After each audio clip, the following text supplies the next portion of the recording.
You've been walking blind in this world with propaganda coloring every aspect of your understanding of what is going on in America. The inevitable truth is it gets crazier before it gets simpler.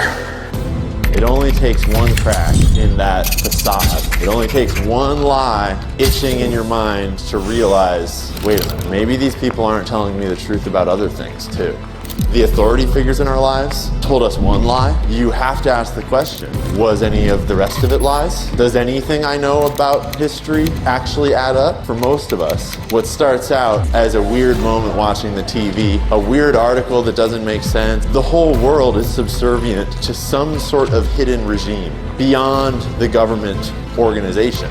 Imagine what they've done to shape our children's understanding of the last 5,000 years of history through the textbooks, through the accepted history. But now that everyone's realizing it, that's the opportunity to do something about it. A lie has to be repeated 1,000 times to be believed. The truth need be heard only once. Because you know truth when you see it. But lies do not hold up in the court of reality. It's the black pill and the clear pill at the same time. And it's just about how you choose to perceive it. You either look at it as the world is being revealed as deeply evil and nothing will ever change, or all lies will be exposed. The world has always been this way and finally the veil is going to be lifted.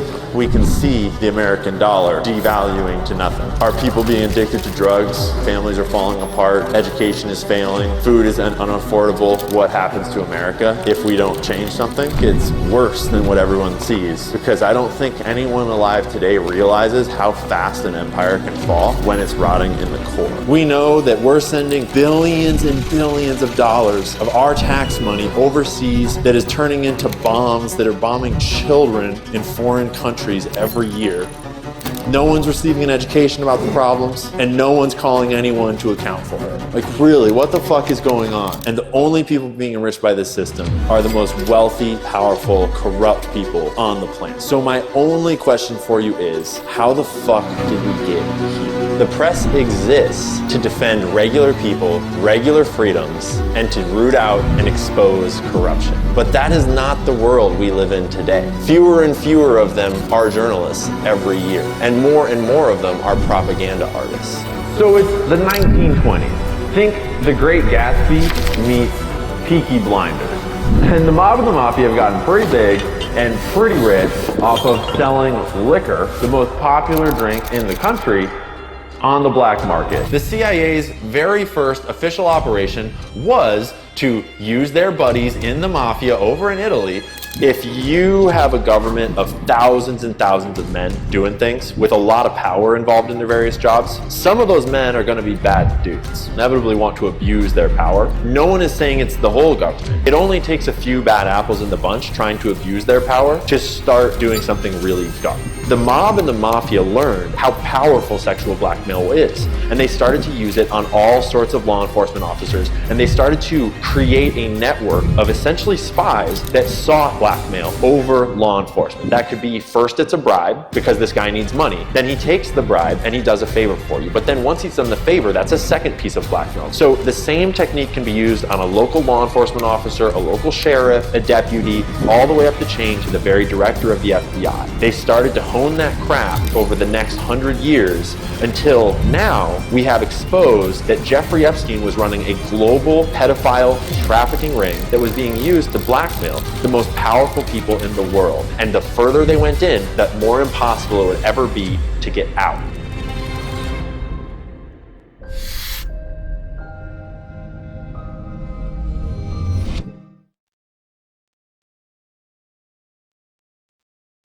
What if I told you that Iran stole nuclear technology from the USA and has a secret nuclear weapons arsenal that they use to blackmail all the countries around the world into doing exactly what they want? And they have a global child trafficking ring that they use to blackmail the world's most powerful billionaires, politicians, and celebrities. And they have the entire US government on the payroll, bribed to do exactly what they want year after year. Psych! That's Israel, not Iran. And if it sounds crazy, it is. But how did we get here?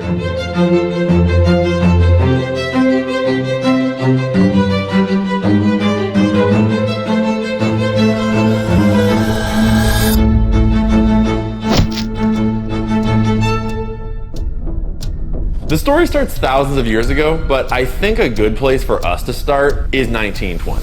So, it's the 1920s. Think The Great Gatsby meets Peaky Blinders. Both of those are set in the 1920s. Organized crime grew up around the immigration culture of the early 1900s in the USA, and everyone was flooding in from Europe for a better life, arriving on the shores of America, famously overflowing the shores of Ellis Island, and packing into cities like New York City and Chicago. And they quickly realized that the America that they'd arrived in was not exactly the America that they'd been sold. Cities were overcrowded, jobs were scarce, money was scarcer, and pretty quickly, crime started to run rampant in these massive megacities of America. And so organized crime in the early 1900s was naturally racially segregated.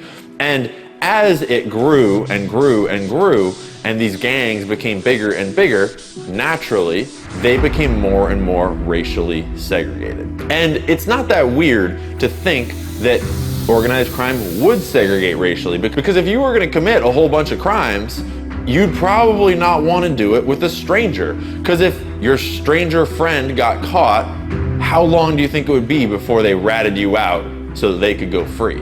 The name of the game in organized crime is loyalty, and naturally, blood is the strongest loyalty you can find. And so as organized crime became a business, blood relationships, family relationships, racial relationships became the ties that bound organized crime together. And by the time the US government had the great idea to outlaw liquor, the most popular drink in the country, organized crime was already off to a great start. And this turned what were street gangs into an organized criminal cartel, the size and scope of which the world had never seen. Suddenly, small Italian gangs became the Italian mafia, the Cosa Nostra, and small Jewish street gangs became the Jewish mob. So it's the 1920s. Think The Great Gatsby meets Peaky Blinders.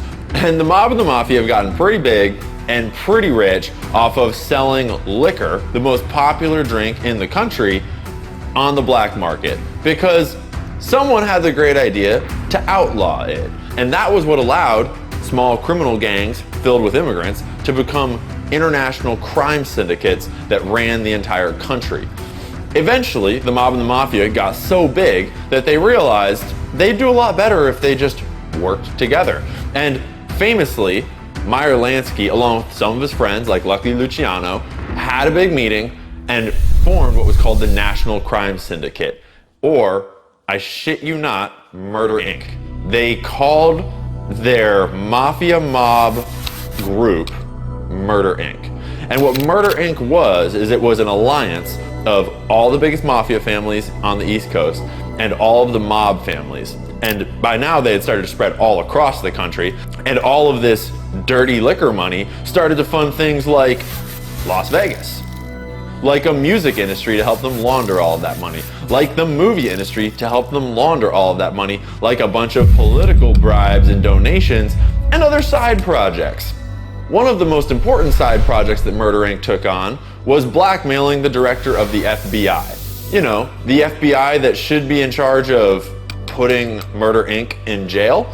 It was run by J. Edgar Hoover, one of the most famous pieces of shit in American history. And J. Edgar Hoover ran the FBI before they were even called the FBI. And in total, he was at the head of that ship for almost 50 years.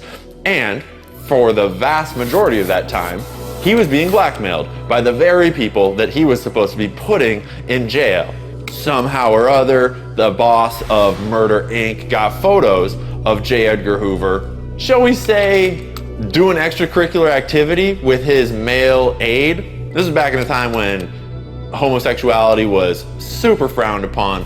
And actually, our boy J. Edgar Hoover was a big part of promoting the fear of gay people in politics and in the agencies, because the communists would blackmail them. That fear, the Lavender Scare, ramped up significantly in the Cold War. It's not entirely clear how these mob bosses first got these compromising photos of the director of the FBI, have questions. But once they had them, they proceeded to run rampant across the entire country. And once J. Edgar Hoover was blackmailed, he decided, let's have some fun. Let's live a little. And so they started throwing these parties at this place called the Plaza Hotel, where they decked out this whole suite with cameras secretly. And then they would throw giant gay cross-dressing orgies with a bunch of the most famous politicians and celebrities and mobsters, just mingling, having a great time. Think a rave, but it's 1920, and J. Edgar Hoover is filming you doing gay shit, or whatever other kind of stuff you're into. Who knows? This was the birth of modern video-based sexual blackmail, which we're gonna see again and again in this story. And it's worth pausing to think just how powerful this is, because we all know that men run the world. And we all know that men are great, but they like to stick their dicks in things without necessarily thinking about it. And if you think about it first and then you film it, sometimes you can catch them doing some dumb shit. And when you do, generally they would rather work with you than have the whole world know what they did last Saturday night. And they found out that this worked really well. It turns out that once you have blackmail on the boss of the FBI, you don't really have to worry about the FBI. I wonder who else you could get blackmail on. Politicians, regulators, the sky's the limit. And the mob and the mafia proceeded to get blackmail on everyone they could. But it wasn't just them. So J. Edgar Hoover also realized how powerful sexual blackmail was, and he proceeded to collect the world's most extensive library of sexual blackmail material ever formed. Until Epstein came on the scene, but we'll get there in a minute. So there's an important thing to talk about here during this Prohibition era, when organized crime is all over the place with no cop on the beat. They made a lot of money. Like, so much money, they did not know what to do with it. And so naturally, they founded Las Vegas, and they filled it with casinos, and in those casinos, they laundered their money for days. They sold drugs, they sold prostitutes, they took everyone else's money at the poker tables, and whole industries sprang up around this mob, mafia money that they were getting from illegal liquor sales during Prohibition. And once Prohibition ended, all of those networks of money laundering and trafficking and movement of illegal goods, they all needed something to do. And so they started doing what they had been doing with liquor, but with drugs and weapons and children. So eventually, the US government realized, that's a fucking horrible idea. Everyone is drinking anyways. Let's just stop giving organized crime all of the liquor money and go back to life the way it was. And unfortunately, there's no take-backsies. And so now we have this whole nation full of criminals running around rampant, and the cop on the beat is blackmailed. And now it's the mid-1930s, and there's this whole thing going on over in Europe that is looking pretty spicy. And by the time World War II breaks out, America's got all kinds of problems of its own, and they want nothing to do with that thing over there. That didn't turn out so hot for them. So by the time World War II breaks out, the mafia and the mob, this collective Murder Inc., are extremely powerful, and they've got their tentacles of influence all over America. And during World War II, the US government runs into a problem. They're trying to turn this gigantic boat, like think Titanic but 2.0, bigger and better. They're trying to turn this giant boat into a troop transport in the harbor in New York City. And then suddenly it catches fire, capsizes, sinks right there in the bay. Millions of dollars gone, just sinking in the ocean. And more importantly, they're worried that the Germans have just sabotaged a massive boat right there in New York City, and the eastern seaboard is not secure. The US government, understandably, kind of freaks out, and they realize that they actually have no control over their ports because the mob has control over the ports, because the mob is deeply involved in all of the labor unions at this time, and the mob is the one that's deeply involved in all of the regular people's lives at this time, and all the dock workers are in the mafia or the mob, which is all the same thing at this point.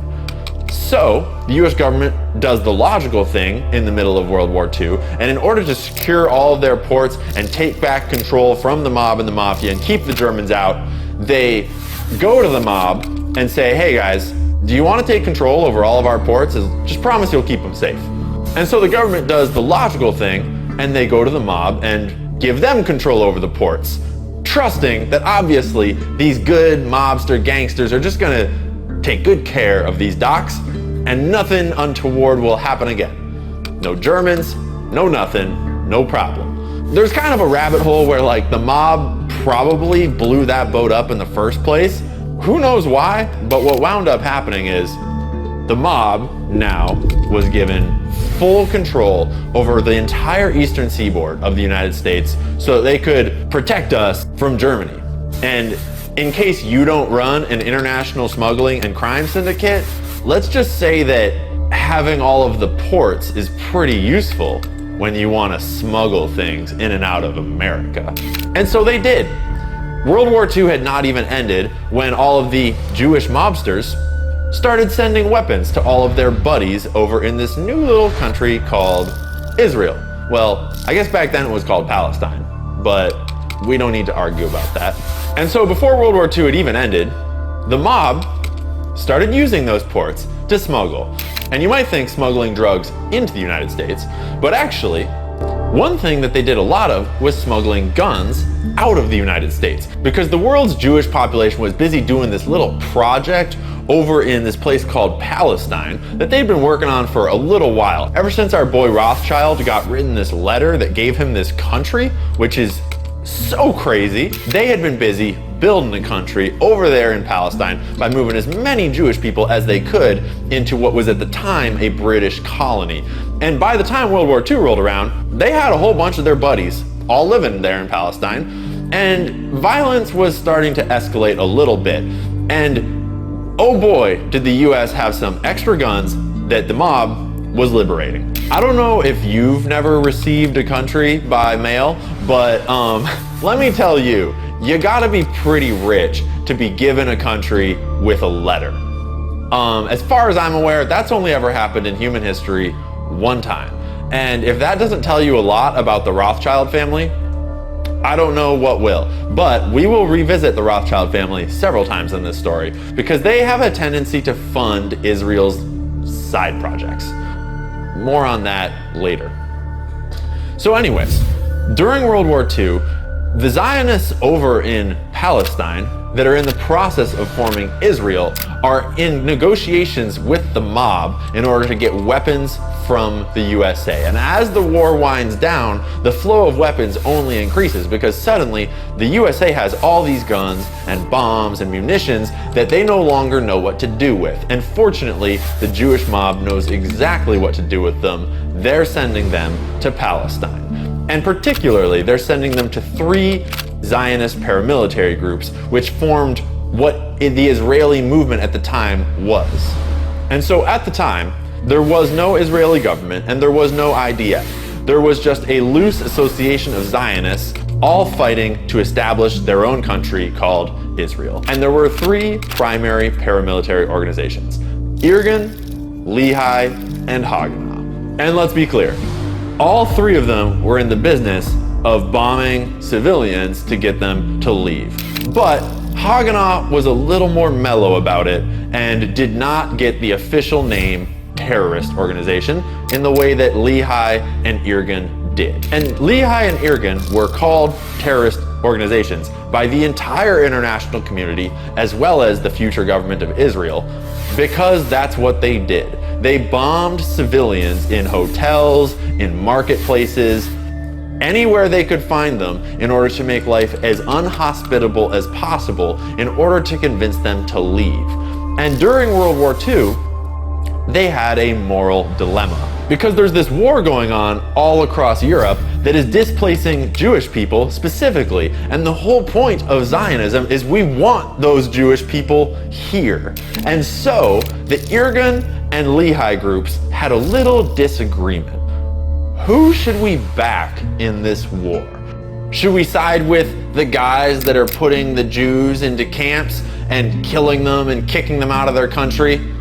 Or should we side with the Allies on the side of justice and peace and democracy? And naturally, half of the Jews in Israel decided, you know, those Nazis are kicking out a lot of Jews, and that's super helpful. I really think we should partner with them in order to get all of those Jews, the ones that they aren't killing in those camps, and get them to come on over here to Israel. Yeah, that did not age well, but half of them really thought that was the move. And I shit you not, the Lehigh group was pro-fascist Italy and pro-Nazi Germany, and in active talks with the leaders of Nazi Germany and fascist Italy to hopefully bring as many Jews as possible into Israel. And they did for a little while before the war got a little crazy and Lehigh realized maybe that is not the best move. But fortunately, the guys that were in charge of Lehigh group that had all of those great ideas, they were good Israelis that would go on to lead the country of Israel in the future. We'll get back to them in just a minute. And so, all throughout World War II, and especially after World War II, the Jewish mob is smuggling all of these guns and weapons and bombs over to Israel in order to fight Israel's war and found the country. If you are selling guns to your buddies across the pond for years while they establish their independent state, are you all part of the same criminal organization or not? Serious question. If you've been buying guns from the mob for the last 5 years, are you a part of the mob? Or when you're done buying those guns, do you just get a free pass? Are you good? Are we cool?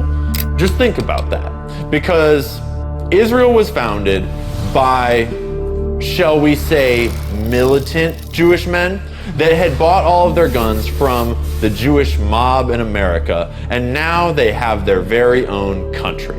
This country was funded by the Rothschilds and other wealthy Jewish financiers around the world, because if you didn't realize, creating a country is pretty expensive, and they were armed by the international Jewish crime syndicates in America, because founding a country where there's already people tends to be a little violent. So, the fighting in Israel is done. The new government of Israel is looking at these paramilitary organizations that just founded their country for them, and they need to reconcile the fact that the entire world community is calling them terrorists because they've just spent the last 5 years bombing civilians and basically using whatever means necessary in order to found Israel. So Israel turned around and realized, like, yeah, that's fair. Y'all are terrorist organizations and you've got to disband. But don't worry, I got a job for you all in my new organization called the IDF, the Israeli Defense Force. And it is not a secret. You can go straight to the IDF Wikipedia page and it will tell you the IDF was formed by absorbing all 3 of those paramilitary organizations that they had just labeled as terrorist organizations. All of the leaders and generals of those terrorist organizations went on to be the future leaders of Israel. Prime ministers, presidents, members of the Likud party, which formed directly out of the Irgun. Everything that would become the politics and policy of Israel was founded in these 3 paramilitary organizations, and the people that made their names and careers killing Palestinians in those terrorist organizations, the country is only like 70 years old. So keep that in mind as we go through this story. So World War II has just ended. Israel has been formed. They have the IDF, and then they found what's called Mossad, the CIA, for Israel. And at this time, after World War II, a lot of intelligence agencies were springing up around the world because after the detonation of the nuclear bombs over Japan and the USSR, the Cold War was not just a thing that started and ended. It was not a conflict between the US. So keep that in mind. Revolution in how wars are fought in the first place. Because once nuclear weapons were invented, no longer does the actual war take place on the battlefield. Now, war takes place on the information field. And this coincided with a lot of technological advancements that made it so that it's not even very useful to fight wars on battlefields anymore, other than to get rid of all of the pores and make a lot of money for your rich friends. But the real war, the wars that overthrow countries, the wars that determine the global order, they're fought on financial markets, in information spaces, and in the halls of politics. And everyone was starting to realize that guns no longer win wars, intelligence wins wars. And so in the US, the CIA was founded. In Israel, Mossad was founded. And all around the world, different countries were strengthening their intelligence capabilities. And this became the real story of the Cold War. The war between the Western intelligence agencies and the Soviet intelligence agencies. And you could write a whole book about the history of intelligence agencies. We're not gonna. But there's one really important aspect to intelligence agencies like the CIA that we should touch on. The whole point of an intelligence agency is a phrase called plausible deniability. And it's pretty obvious. If you wanted to overthrow the government of Guatemala, you could just send the military, right? The most important part about intelligence agencies is this phrase called plausible deniability. It's the whole reason intelligence agencies exist. Because imagine that you want to overthrow the government of Italy. You don't like them. You want your buddy in charge. And you know, you could just send the military, but there's one problem with the US military, and it's called the Constitution.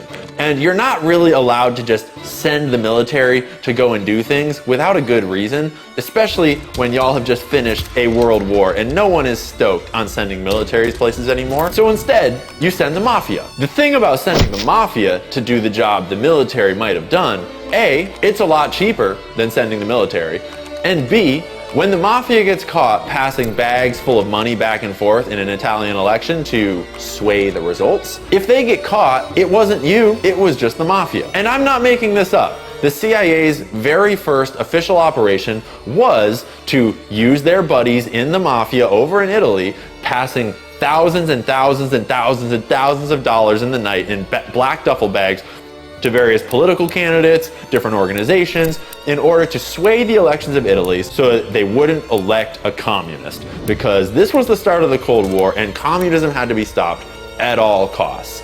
And so during the Cold War, the CIA and other intel agencies around the world realized that it was really useful to work with organized crime to do the things that you don't want to get caught doing. Because if organized crime got caught doing it, it was just criminals doing crime shit. And this became the modus operandi for all intelligence agencies all around the world. You don't need the CIA if you're only going to do legal things.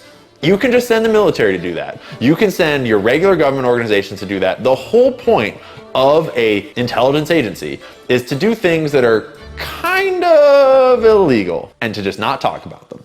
And we all know this is true. We all know this is the point of the CIA, but no one really processes what that means. And what that means when you read the history of the CIA is the CIA working with the mob and the mafia.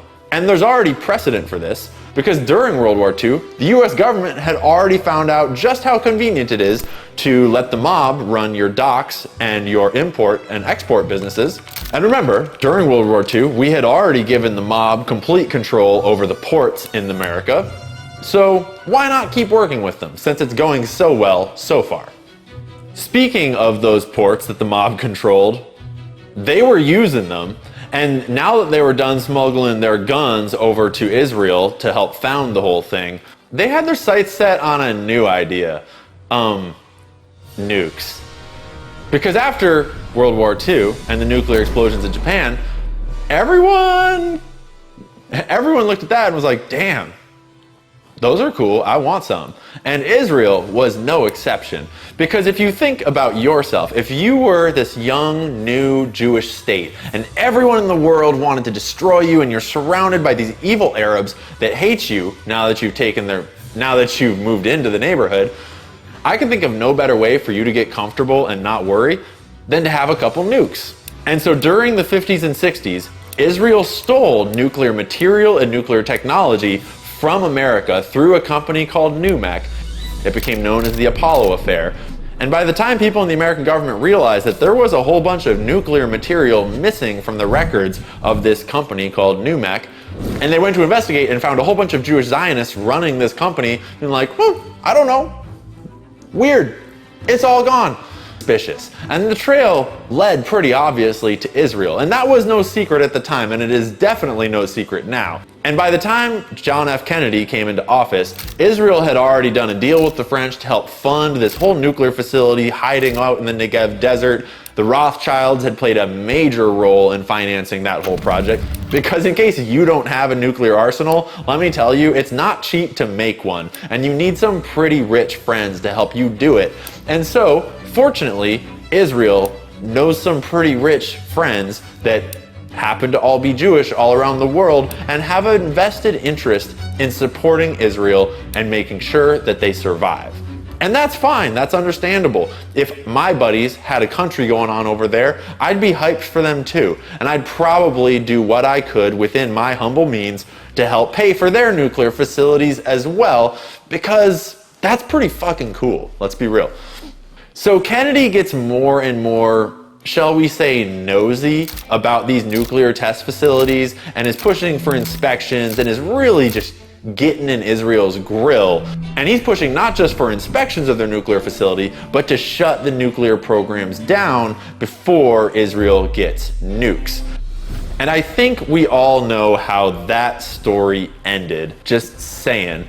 We're not gonna go down the JFK rabbit hole, but I would invite you to go down the JFK rabbit hole, because Israel was not a fan of JFK.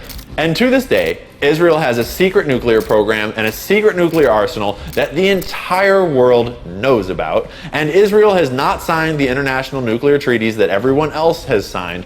It sounds absolutely insane, because it is, but essentially the Samson option is Israel's kind of looming threat that if we ever get into a war and we're losing, we'll throw a fucking tantrum and nuke everyone, because the Samson option is not just a declaration that we will be unafraid to use nukes against our enemies, but if our allies let us start to lose any of our wars, we're gonna nuke them too. Because y'all pieces of shit should have had our backs when we were down, and if you don't, fuck you, we're bombing everybody. I'm kind of I'm kind of embellishing, but that is actually what the Samson option talks about, and you should look it up for yourself, because it's fucking psycho. And I cannot think of anything that is more toddler than, if I don't get my way, I'm gonna fucking nuke everyone, so you better help me. So Israel's been fighting with the local Arab nations ever since they were founded, but in 1982, something really important changed. And that was that reporters finally captured on video what was really going on. And images and videos of civilians in refugee camps being killed by Israeli offensive forces started to completely change the public perception of Israel around the world. And for the first time, Israel realized that bombing civilians in a refugee camp is not a great look. And it's a pretty effective way to get rid of the people whose homes you would like to repurchase. And although it's a reasonably effective way to decrease the number of Arabs and increase the number of Jews in Israel, it's not the best way to win international support for your cause. And so in the 1980s, following the Sabra and Shatila massacres, Israel founded what was known as Hasbara, which is a word in Hebrew that means to explain. As in, let me explain to you why it's all right that we bombed that refugee camp. Not a big deal. Let me explain to you that our nuclear program is none of your business, and you don't really need to ask any more questions about it. Let me explain to you why it's good for you that we use your tax dollars to lobby your politicians to give us more of your tax dollars. You know, like explaining things. Hasbara is what transformed the war for territory into the war for perception. Famously quoting from one of Hasbara's first documents, "Terror, not territory." Switch the war from focusing on Israel taking land to focusing on Israel saving us from terrorism. And this is where the war turns from a military conflict to an ideological conflict, where the Cold War really comes into a new form. Israel hired several of the most famous propaganda artists from around the world at the time, and over time they have revised their strategies of Hasbara and published new documents to teach Israeli military officers, politicians, and civilians how to advocate for Israel the best. In fact, there was actually a TV show about it called The Ambassador. You remember back when Donald Trump was just a reality TV star and he had the TV show called The Apprentice, where Americans would compete for who could sell lemonade the best, and then whoever could sell lemonade the best would get the thumbs up from the big man and get a job or something like that. He would help them start their business or something. I forget what the show was. Anyways, think The Apprentice, but instead of selling lemonade, you're convincing people that bombing kids in refugee camps is not so bad. That is what The Ambassador is all about. And this is real. The Ambassador is a TV show that aired across Israel for many years, where Israeli civilians would compete for who could provide the best Hasbara, who could explain the Israeli situation the best. And whoever won the TV show, instead of getting funding for their next capitalistic venture, they would get a position in Israeli government explaining to the rest of the world just how great Israel is and why all that bad stuff you see on TV is really not such a big deal. And it's mostly Iranian propaganda anyway. And the fun thing about Hasbara is they publish documents about how to do it. And in those documents, there are some pretty wild quotes. Inside of the Israel Project's 2009 Global Language Dictionary, they have a specific list talking about what are the most important things to know in order to conduct Hasbara. What are the most important talking points to have a handle on if you're going to explain Israel's situation? Number 3, the wealth, power, and success of Israel actually hurts you in the eyes of the left, while the poverty and failure of the Palestinians work to their benefit. Feeling among the liberal elite is that Israel uses all of its advancements and advantages unfairly or immorally against the Palestinians. Israel is so rich and so strong that they fail to see why it is necessary for armored tanks to shoot at unarmed kids, or why Israel needs to level homes or attack villages, or most importantly, why a Palestinian state is a threat to Israel's existence. Making the argument that Israel is a small country with tiny landmass with hostile neighbors all around you won't win either the hearts or the minds of liberal Americans. They think Israel can survive. They have a whole section on how to talk to college students about Israel,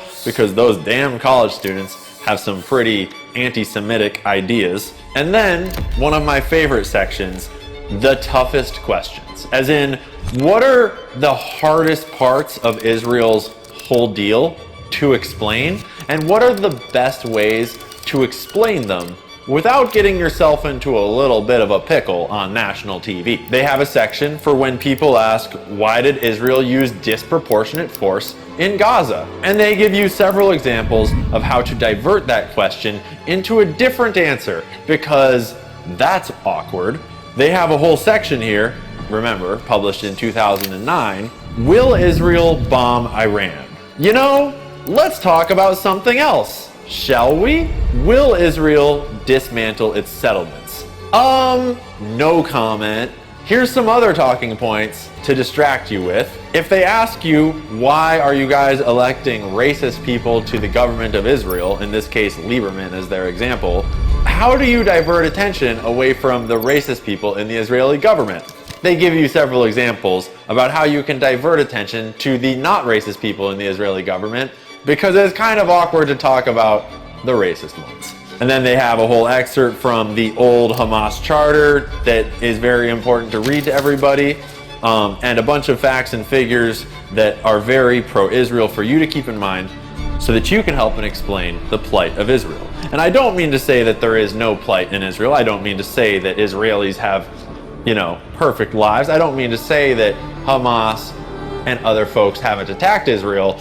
I just mean to say that if you're gonna defend Israel, why go with the truth when you could go with hasbara? Because the fact of the matter is, the truth looks pretty fucking awkward when you say it out loud on live TV, and so we've devised an entire strategy of what works better. And I know it's all fun and jokes to talk about hasbara and to laugh at their propaganda manual, but you need to consider what this means for the whole world and what this means for Israeli people. When you grow up in a society where hasbara, propaganda, is celebrated on a national level, where you have competitions on TV for who can be the best propaganda artist, when your whole existence is raised into this Israel first at all costs, and you are willing to stretch the facts and propagandize your own people and the rest of the world in order to support your Israeli cause, that trains your young people to think in a very specific way. And when you celebrate hasbara over the truth, your young people learn to think in terms of hasbara, not the truth.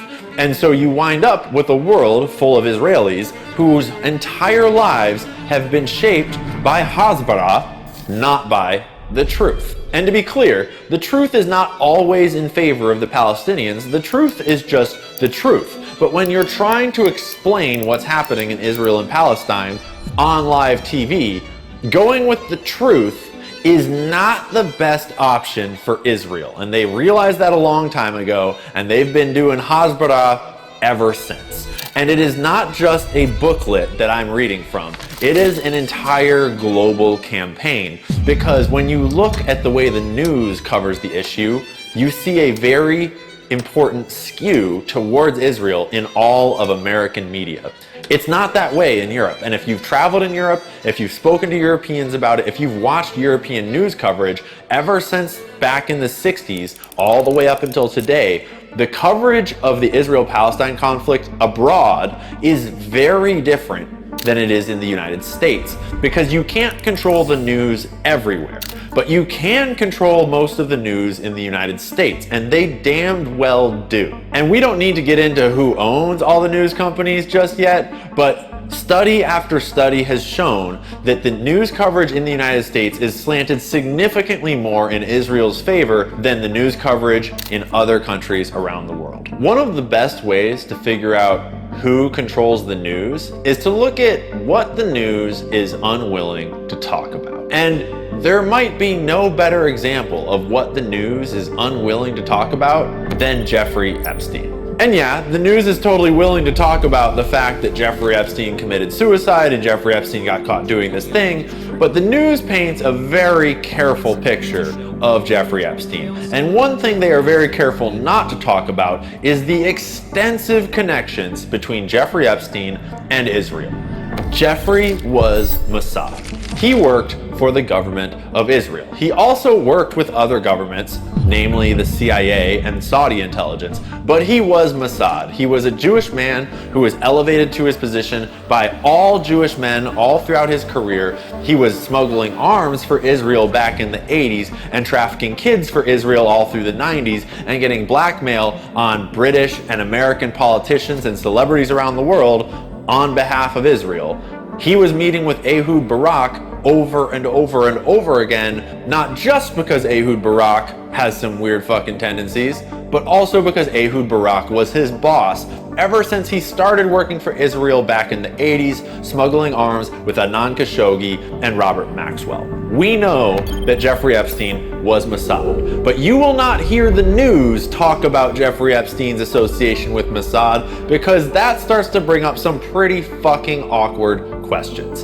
And it's time to talk about those questions, because now that you have a more clear picture of how Israel was founded, how Jewish organized crime was integral to that storyline and had no reason to stop being a part of that storyline, when you look around the world today, what do you see? And does today look like a world ruled by benevolent, kind, happy leaders, or does it look like a world that's ruled by criminals? And you would think that America is the biggest country in the world. It's the richest country in the world. It's the biggest military in the world. The American empire rules the world. All of these crazy conspiracy theorists that say that Israel actually controls America, that is ridiculous, because Israel is just a tiny country in the Middle East just fighting to defend their borders and protect themselves. And you're right, Israel is a tiny country. And no, Israel does not control the world, but organized crime is not bound by borders. And organized crime is not just a country. Organized crime is international, and the US government has been working with organized crime ever since the 40s and before. And the more you look at the history of a group like the CIA, the more you realize that the CIA used to work for the president. But ever since John F. Kennedy was killed, the president has kind of worked for the CIA. I'm no expert on internal Israeli politics, but I can only imagine the types of politics that are going on behind closed doors in a nation founded so recently on so much violence like Israel. So let's talk about Epstein. Obviously, you could make a whole lifetime supply of crime documentaries about Jeffrey Epstein, and you could write a whole lifetime supply of books about Jeffrey Epstein. And lots of great people have, and you should read them and you should watch them.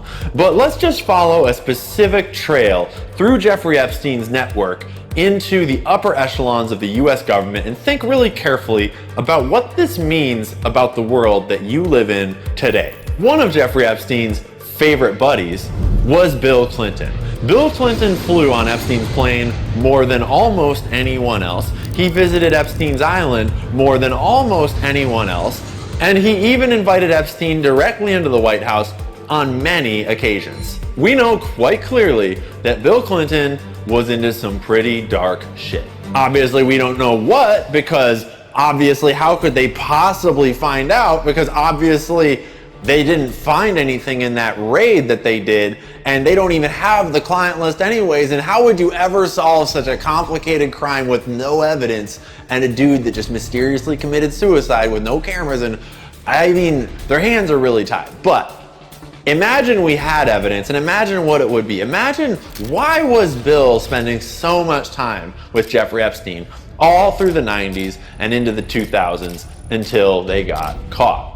Bill Clinton was the president of the United States of America, and he was flying around the world with a spy for a foreign country known to be blackmailing powerful people with kid stuff so that he could leverage them.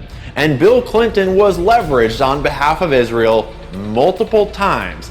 And then, right when Israel was going through one of its most important diplomatic transitions, and Bill Clinton was orchestrating the Oslo Accords, touchy time about the borders in Israel, about the political structures with Israel and Palestine, there's this scandal that breaks where this Jewish woman just happens to be sucking Bill off. Weird. That gets leaked to the press. I wonder who leaked that information. It's a good thing it wasn't a kid, eh, Bill? If that had been news about a kid, would have been a different story. Maybe you should think about that next time that we ask you to do something. Because I bet there's videos of other things that Bill has done floating around out there. Know what I mean, Hillary? So it's important to think about what we know about Bill. Doesn't matter if they'll admit it. Doesn't matter if the news will talk about it. We all know what that means about Bill. Hillary also knows what that means about Bill. I can't help but notice that she didn't go anywhere, at least when the other Bill Gates, got caught being Epstein's other best friend. At least Melinda had the spine to fucking leave his ass. She didn't want anything to do with that. She thought it was disgusting, because we all know what it means, and she got the fuck out of there. Who knows, maybe it was for taxes, I don't know. I'm giving her the benefit of the doubt. Hillary did no such thing. Hillary stood by her boy Bill, because let's be honest, Hillary's been up to some pretty weird shit too. And the more you start to look into Hillary, the more you start to find weird things about Haiti and other weird countries. I'm not gonna say anymore. I love life and I'm very happy. Thank you, Hillary. But not only did Hillary not leave her boy Bill, she ran for president. And then all of their buddies, deeply entrenched in politics, supported her run for president and championed her as the next president of the United States of America. And if you don't think that all of them know what was going on Epstein's Island and what Bill was up to, I got a vaccine to sell you because it's a big club and you're not in it. And they are running cover for each other, and they all know. And the reason why we have not prosecuted the Epstein client list is because they are the Epstein client list. And even the ones that aren't engaged in those things know what those things are, and they're not about to rat on their buddies because they're all getting rich together. And everything is going just fine for them. Thank you very much. Have a nice day. So anyways, we could talk about the Clintons forever, but let's rewind and finish our story, because Bill Clinton capped off a very eventful time in the history of Israel and the history of the world. And that time was before 9/11. And ever since 9/11, you have lived in a very different world. Before 9/11, we lived in the Cold War. But we no longer had the USSR to fight against. But we no longer had a Soviet Union to make you scared of. We no longer had this boogeyman all around the world to fight proxy wars over. We no longer had an excuse for nuclear and military proliferation. And it was about time for a new one. Cue the war on terror. There might be no day in history with more conspiracy theories than September 11th, 2001. And if you have not done your own research into those conspiracy theories, I highly recommend it. JFK and 9/11 are two of the most interesting events to do your own research about, because they are two of the events in human history with the most overt lies and cover-ups ever conceived. And the number of lies to unpack around 9/11 is staggering, but the most relevant has to do with the Israeli art students and the dancing Israelis. And once again, the media will be very quick to say that those are just conspiracy theories and there's nothing to them, they've been debunked 100 times, and that's fine, maybe.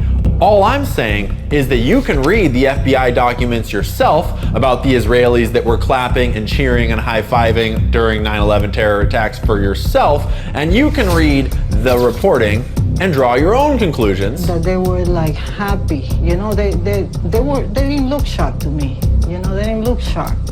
I thought it was very strange. Because sure, the FBI determined that it's not suspicious that these Israelis were dancing and cheering and taking photos of the burning trade centers and talking about how great it was that now America will understand our plight and now America will hate terrorists just as much as us. Israel's had a problem for a long time with all of the Arab nations all around them. In particular, the strongest Arab nations, Iraq, Iran, Syria. And we know that Israel has had a problem with these specific nations for a long time because they've been writing about their problem with these nations for years. And Israel focus groups, like the Project for a New American Century, have been writing about how it would be really great to go to war with countries like Iraq and Syria and Iran for a long time. It is no secret that Israel has wanted war in these countries and has wanted these countries destabilized and overthrown for numerous reasons: oil, pipelines, terrorism, supremacy, whatever it is. But possibly the most important outcome of 9/11 is ideological, not territorial. After 9/11, every American was trained to see Arab people as terrorists. And the media was so effective at establishing this narrative within your mind that most Americans don't even realize how conditioned you have been to think of all Arab people as potential terrorists, and everyone else is far less likely to commit acts of terrorism. Need I remind you that until very recently, when a little Wikipedia article was changed, the world generally agreed that the first modern terrorist attack in history was the Jewish terrorist attack on the King David Hotel during the combat for the establishment of Israel. Some of the very first terrorist groups in the modern world were Jewish terrorist groups terrorizing the Arab populations in Palestine for the formation of Israel. Terrorism does not have a color or a nationality or a religion. Terrorism is when you kill civilians. Simple as that. Doesn't matter if you're a nation, doesn't matter if you're a militant group, doesn't matter if you're an individual.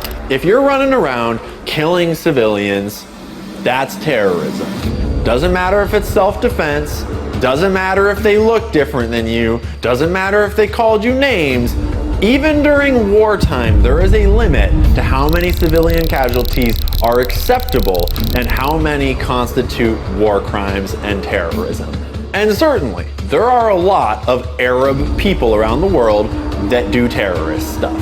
But there's also a lot of people of every other color that do terrorist stuff. But by painting Arabs as the face of terrorism, Israel won a critical propaganda victory because the American mind is now trained to see Israel's enemies as their enemies. And we have been fighting their wars for them ever since. And we have successfully overthrown all of the enemies of Israel in the region, except for one. Syria has been plunged into civil war for years now. Iraq, don't need to tell you what happened there. Egypt got taken care of way back in the day during the Suez Crisis. And the only one left is Iran. And who's talking about Iran an awful lot these days? The objective of Israel's military operation is to remove this threat. So you do the math on what comes next in that storyline. And that pretty much catches us up to today. What is the world like today, and why is it like that? So now we've looked at how the Jewish mob was instrumental in the founding of Israel. We've looked at how the Jewish mob was partnered from a very early day with the American government and the Israeli government in pursuit of, shall we say, somewhat unpopular ends. And we've looked at how the Jewish mob worked with both the US government and the Israeli government to accomplish somewhat clandestine objectives. And over the last 40 or 50 years, we've been told that organized crime just kind of faded away. It's not what it used to be. All the old mobsters, they died out, they were arrested, it's over, case closed. But when I look at that whole story, what I see is the Jewish mob helping to found a country that went on to do mob shit all the way until today. And when you look at the state of the world today, ask yourself, does it feel like you're being ruled by nice, benevolent rulers? Or does it feel like you're being ruled by criminals? And if we are being ruled by criminals, what kind of evidence would we see to justify that? What kind of evidence would we see to support that theory? If you were running a global organized crime syndicate, what would your objectives be, and what things would you need to control in order to maintain your power? You probably want a certain amount of control over the banks and the monetary system. You'd want to have global military supremacy and control over global warfare, right? And you would definitely want control over global culture, media, and celebrity, because you wouldn't want anyone to look too closely at what you were up to and start having too many ideas about, I don't know, maybe not being ruled by criminals. And so when we look around, what do we see? Well, we see an anti-Semitic conspiracy theory that Jews control all the banks, which is obviously not true. They don't control all the banks, they control a lot of them. And an awful lot of the directors of the Federal Reserve have been Jewish, like way more than 2% of them. And Paul Warburg, who was instrumental in the founding of the Fed, did represent the Rothschild and Jewish banking interests in Europe. I'll let you make your own decision about the banking system, because once you move on to the global military system, oh, case closed. America rules the global military world. America is the dominant military force, not Israel. And so obviously there is no organized Jewish mob that's ruling the world because America is in charge of the global military. Well, not so fast. Who's in charge of America, right? There's three branches of government: the judicial, legislative, and executive. The judicial is the courts, the judges. It's very complicated. They're appointed by the other two branches, right? But who controls the legislative branch? The Congress. I think we all know by now who controls Congress. It's whoever pays Congress. And unless you've been living under a rock throughout 2024, I think you know by now that Israel buys all of Congress. They famously brag openly on the internet about how they win 98% of their campaigns in America. When you look at the US Senate, there are 100 US senators, 2 per state. And 93 out of 100 current senators today in 2024 have taken Israeli AIPAC money in their campaigns to get themselves elected. Israel owns Congress. They brag about it. We all know about it. And if you're going to defend it, that's cool. That is your right. But It's important that you defend the facts about it, not some fantasy about it, as though Israel and Israeli money was not paying for everyone in Congress to be pro-Israel. That is why when Bibi Netanyahu comes to America and gives a mediocre speech about the next war that they're gonna sell us, he gets over 50 standing ovations in a single hour and a half. That's not because he's such a great orator, it's not because he's such a great guy, it's because he's got a lot of money and all of them want it and they are willing to do anything to get it. That's how they got their job in the first place. And lastly, who controls culture and media and celebrity? Well, ask our boy Jeffrey. A lot of people know about Jeffrey's blackmail operations in big tech and in government with Prince Andrew, but not a lot of people know just how deep his connections ran through Hollywood. And that's because the moment that the Jeffrey Epstein story started to break, they started to burn some bridges and push some people out of the limelight as quickly as possible. And there might be no better example of this than Peggy Segal. That's right, Peggy, we didn't forget about you. Peggy is famous for being one of the most connected women in Hollywood over the last 60 years.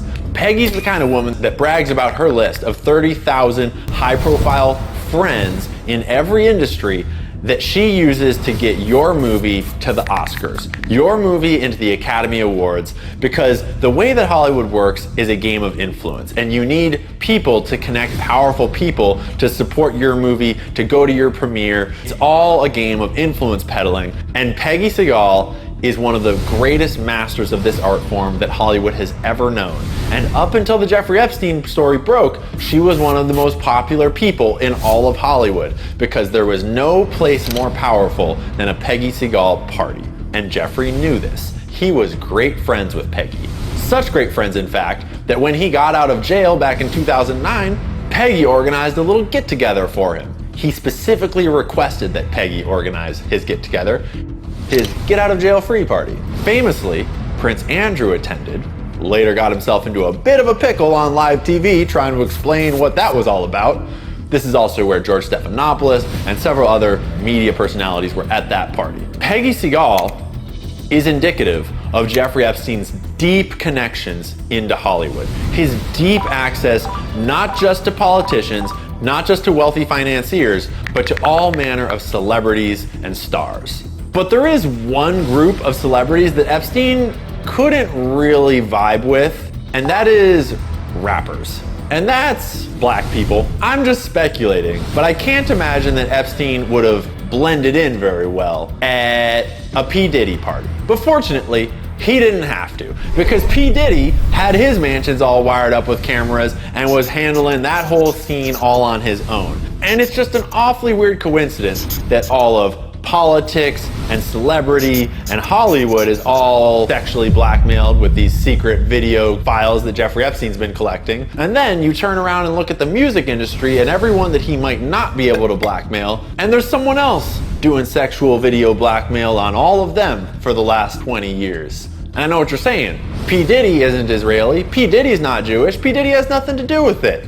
Who wired those houses up for him? Who gave him a record label? Who funded all the parties that P. Diddy was throwing? And I'm just saying, do your own research, draw your own conclusions. Nothing is certain in this crazy world. It's just kind of a weird coincidence. Running a sexual blackmail ring is not a simple task, and I just can't help but wonder who taught Diddy how to do it. And so now we come to 2024, a world where up is down and left is right and 2 + 2 = 5. Shut up, you anti-Semitic racist. We all know that the world is completely fucked right now, but what most of us don't realize is that the world is not inherently fucked. The world is being ruled by criminals. The world feels like it's ruled by criminals because it is. And those criminals have a very clear history dating straight back to the streets of New York, to Prohibition and beyond. And it's all there for you to know if you just look and do the research and draw the connections for yourself. Sure, the story is complicated and this explanation has been simplified. But when you actually look at the world you live in today and you think about who has power and what do they do with that power, why do these people make these decisions? Why is this the way it is? Why has no one prosecuted a single Epstein client? They're Occam's razor. Usually, the simplest explanation is the best. And when the whole world looks like it's being run by a criminal cabal, maybe the world is being run by a criminal cabal. And just because the news won't talk about Epstein doesn't mean that Epstein wasn't important. And just because Epstein accidentally died in prison doesn't mean that his job is still vacant. Those networks are very active in the world today. And until we see mass arrests of all of the clients of those networks, and we see children rescued from those networks, and we see a major restructuring of the systems that supported those networks and allowed for them to operate in the highest offices of government, of celebrity, of media, they're not going anywhere. They are still very much active today.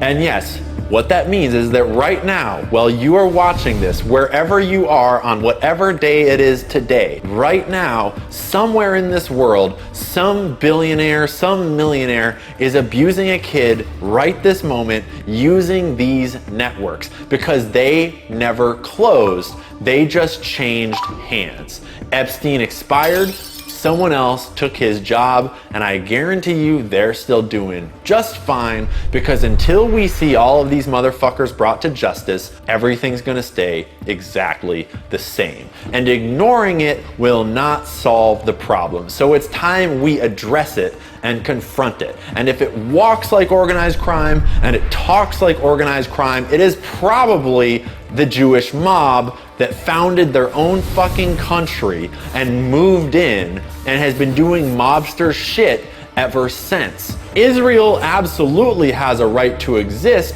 as long as they stop doing mobster shit to the rest of the world. And sure, Israel can do what it wants within its borders, but since when was it okay for Israel to buy out your politicians to do what it wants within your borders? And yeah, maybe it's not the best idea that Iran get nuclear weapons, but maybe you should think carefully about the country that is most vocal about that concern, because they stole their nuclear weapons from us, and they currently use them to nuclear blackmail the world if they don't get their way. And you don't know most of this because of a global Hasbara campaign. The literal inventors of propaganda have told you how to think, how to see, and it's been repeated so many times that the lie has become the truth.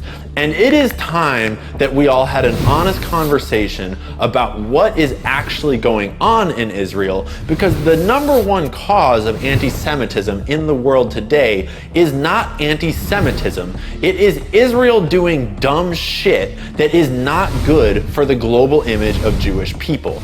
No one is more harmed by Israel's actions than Jewish people around the world that are just trying to live their lives with their neighbors in peace. And it does not help when the Jewish state is doing mob shit and killing civilians by the thousands, ruling America through proxy and bribery and blackmail, and generally pissing everyone off in the international community. That is not a good look, and it is time for everyone to address it with nuance and care.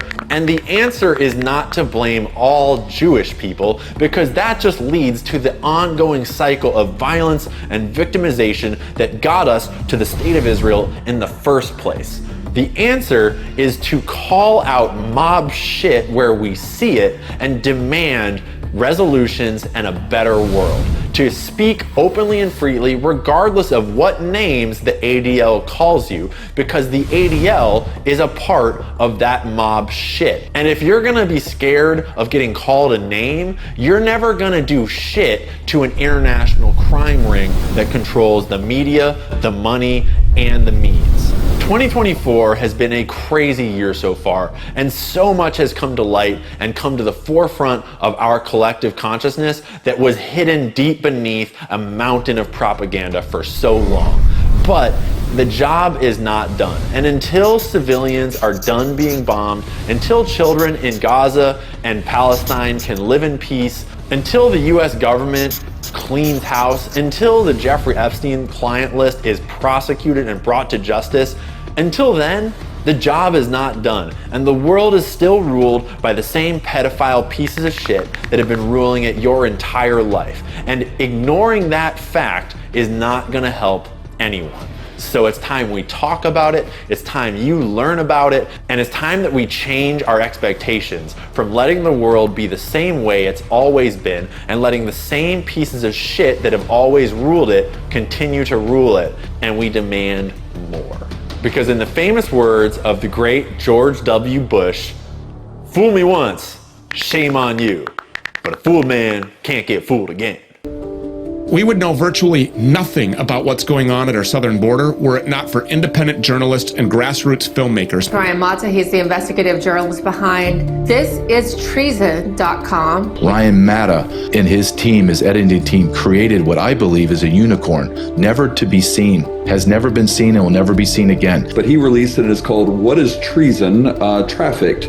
It is the most powerful piece of filmmaking I have ever seen. By the way, was really well done. If everybody were to watch a documentary, What is Treason? #trafficked, if everybody watched that, all 300 plus million Americans, Trump would win like this. I don't know why it's not the number one issue. Every time I come back from an operation, I'm just like incensed when I read the news, like what made the headlines. The headlines every day should be, millions of kids are enslaved and the United States is driving the market with their policies. My work revolves around rescuing trafficked children. The only way to combat this evil is sunlight. We must expose the system that allows these monsters to stay hidden in the shadows. America is the #1 consumer of child, and we have more agents working in the PR department at every FBI field office than we do hunting down these predators who are selling child on the internet. I wonder why America is the #1 consumer of child.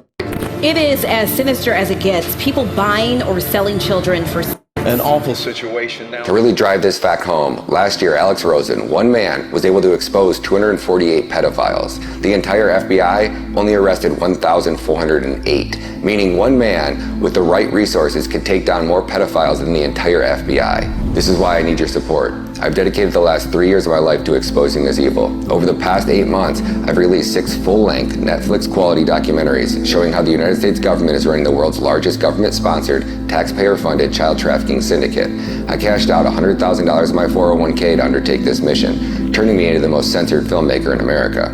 I am permanently banned on LinkedIn, demonetized on 3 YouTube channels, had 3 Instagram accounts deleted, lost 2 Twitter accounts, and I'm on my 12th TikTok account. The censorship industrial complex has cut off every source of funding that I could use to generate income. I placed my first film behind a paywall. We made over $125,000 in sales, but the film didn't reach the masses. I need to give these films away for free to wake up the masses and save these children. It was God who sent me on this mission. Now I'm asking you for help to continue God's mission. Please visit givesendgo.com/Ryan Matta Films and support this cause. For $100,000, we can continue to operate for an entire year producing 4 more documentaries. For $1 million, my voice would become so loud that I could force this administration to undertake radical reform and bring home over 50% of the kidnapped children in America. We know that there was upwards to over 300,000 children that were lost. During the Biden administration, HHS became a collaborator in child trafficking and for sex and for slavery.